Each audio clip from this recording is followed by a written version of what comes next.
சேலம் மாவட்டம் கிச்சிப்பாளையம் அருகே 720 சவரன் நகைகளை கொள்ளையடித்த சம்பவம் தொடர்பாக 6 தனிப்படை அமைக்கப்பட்டிருக்கிறது. அது தொடர்பான தகவல்களை செய்தியாளர் மோகன்ராஜிடம் கேட்கலாம். மோகன்ராஜ், இந்த கொள்ளை விவகாரம் தொடர்பாக காவல்துறையினர் என்னென்ன கோணங்களில் விசாரணையை விரிவுபடுத்தியிருக்கிறார்கள்?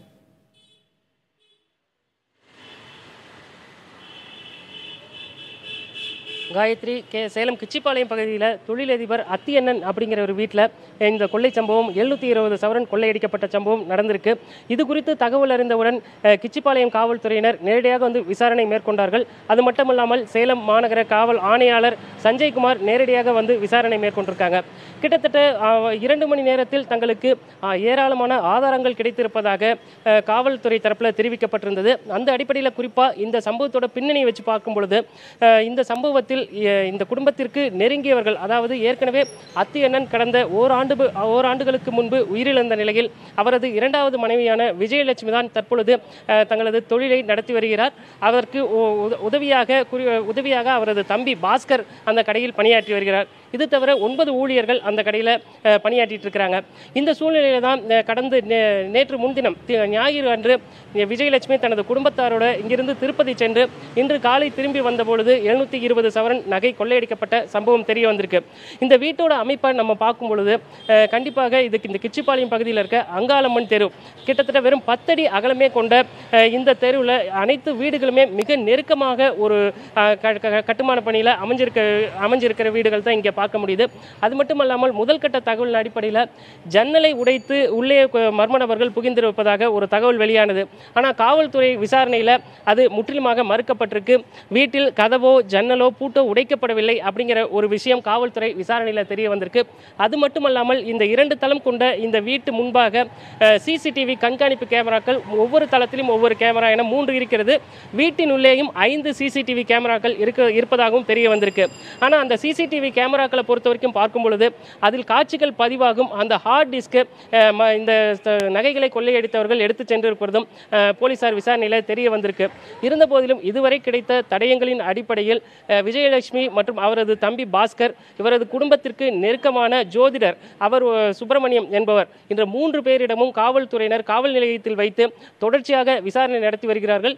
இந்த சம்பவத்தை விசாரித்த காவல் ஆணையாளர் சஞ்சய்குமார் ஓரிரு நாட்களில் குற்றவாளிகள் பிடிபடுவார்கள் என்று தெரிவித்திருந்தார். இருந்தபோதிலும் காவல்துறை தரப்பில் தற்போது தெரிவிக்கப்பட்டிருப்பது இன்று இரவு அல்லது நாளை காலைக்குள் குற்றவாளிகளை காண்பிப்போம் அப்படிங்கிற ஒரு தகவலை கூறியிருக்காங்க.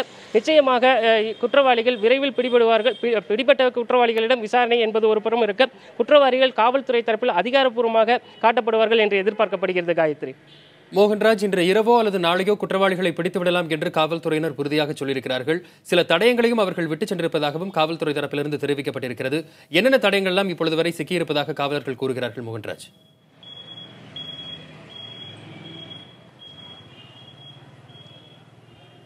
குறிப்பாக வசந்த், ஏற்கனவே நான் குறிப்பிட்டது போல இந்த பகுதியானது நெருக்கமான வீடுகள் கொண்ட ஒரு பகுதியாகும். அது மட்டுமல்லாமல் ஆள் நடமாட்டங்கள் மிகுந்த ஒரு நகரின் முக்கிய பகுதியாகவும் கருதப்படுறது தான் இந்த கிச்சிப்பாளையம்.